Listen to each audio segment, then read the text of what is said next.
सुप्रभात बहनों। कक्षा एकादश। आज नया पाठ है मन्नू भंडारी का। जन्म सन 1931, भानपुरा मध्य प्रदेश। रचनाएं हैं एक प्लेट सैलाब में हार गई, तीन निगाहों की एक तस्वीर, यही सच है, त्रिशंकु, आँखों देखा झूठ, कहानी संग्रह, आपका बंटी, महाभोज, स्वामी, एक इंच मुस्कान।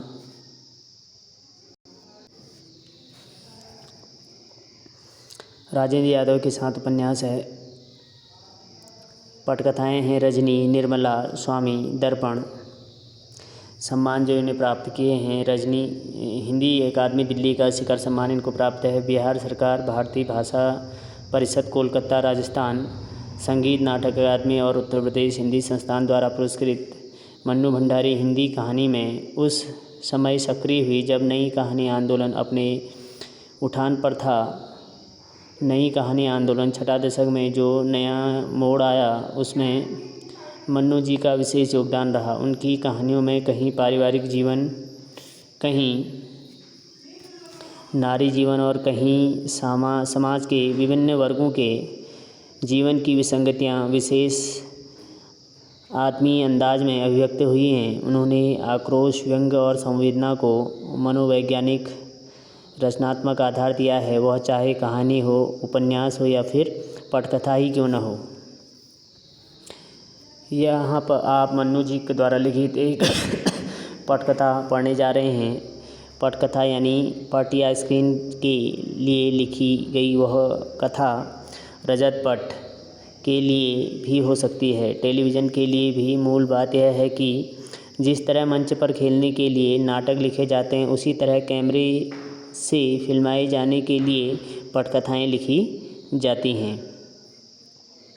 कोई लेखक किसी भी दूसरी विधा में लेखन करने उतने लोगों तक अपनी बात नहीं पहुंचा सकता जितना कि पटकथा लेखन द्वारा, क्योंकि पटकथा शूट होने के बाद धारावाहिक या फिल्मों के रूप में लाखों करोड़ों दर्शकों तक पहुंच जाती है। इस लोकप्रियता के चलते ही पटकथा लेखन की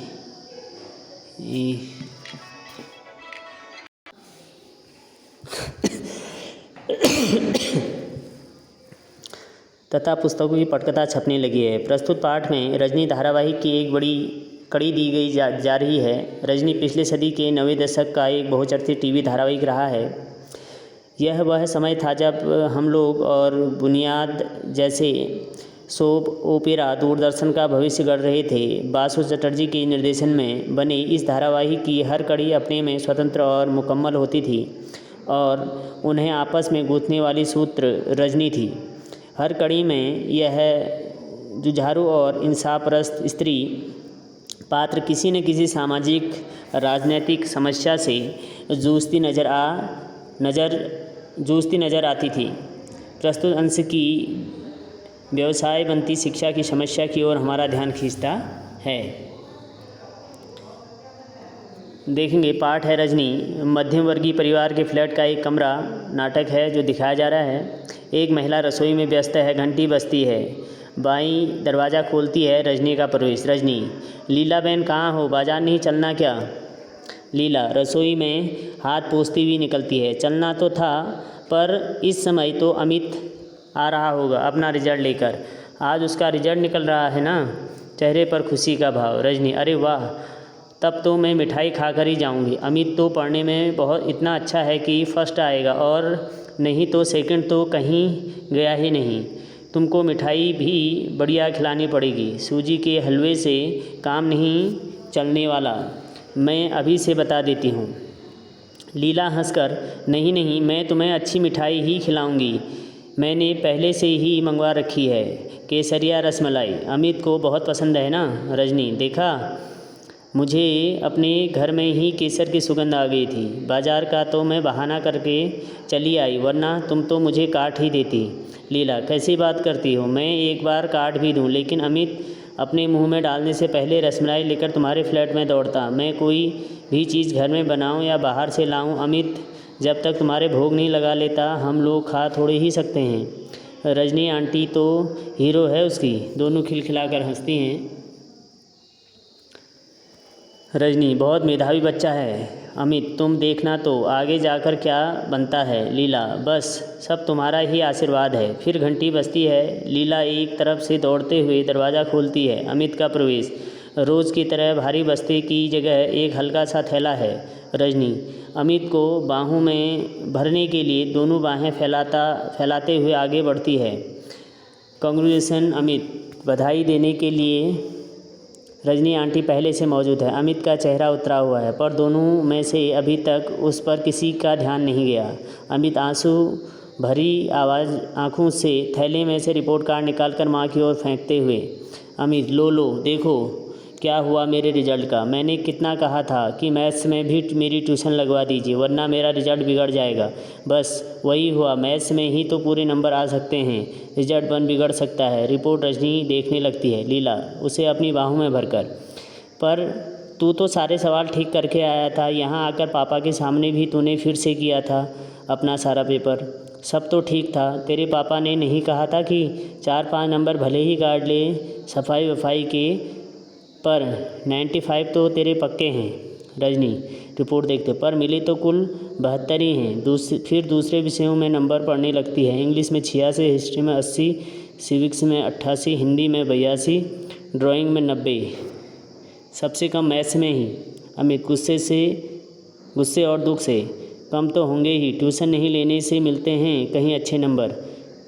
सर तो बार बार कहते ही थे ट्यूशन कर लो वरना फिर बाद में मत रोना। रो पड़ता है। लीला अपराधी की तरह सफाई देते हुए, तुझे अंग्रेजी को लेकर थोड़ी परेशानी थी, सो अंग्रेजी में करवा दी थी ट्यूशन। अब 2-2 विषयों की ट्यूशन, फिर लंबी चौड़ी फीस। बेटे, आपने आर्थिक मजबूरी की बात वह शब्दों में नहीं चेहरे से व्यक्त करती है, पर यह तो अंधेर ही हुआ कि सारा पेपर ठीक, फिर भी नंबर काट लो। रजनी की बहू में एकाएक बल पड़ जाते हैं। वह रोते हुए अमित को खींचकर अपने पास हटा लेती है। रो मत, उसके आंसू पोंछते हुए। अमित, रोएगा नहीं, समझे। मैं जो पूछती हूँ उसका जवाब देना, बस कुछ देर रुक कर। तुझे अच्छी तरह याद है कि तूने पूरा पेपर ठीक किया था। अमित स्वीकृति में सिर हिलाता है। पापा के पास दोबारा पेपर करने से पहले दोस्तों से या किताबों से उन सवालों के जवाब तो नहीं देख लिए थे। अमित, नहीं, ज्यों के त्यों आकर कर दिए थे। हमको आते थे वे सारे सवाल। रजनी, मैथ्स के सर कौन हैं। अमित, मिस्टर पाठक। रजनी, कितने लड़के ट्यूशन लेते हैं उनसे। अमित, 22 साल के शुरू में तो 8 लेते थे, फिर पहले टर्मिनल के बाद से 15 हो गए थे। हाफ ईयरली के बाद 7 लड़कों ने और लेना शुरू कर दिया। मुझे भी तभी से कह रहे थे। लीला, हाफ ईयरली में तो इसके 96 नंबर आए थे, इसी से बताया था कि क्लास में सबसे ज़्यादा हैं। रजनी, उसके बाद भी कहते थे ट्यूशन ले लो।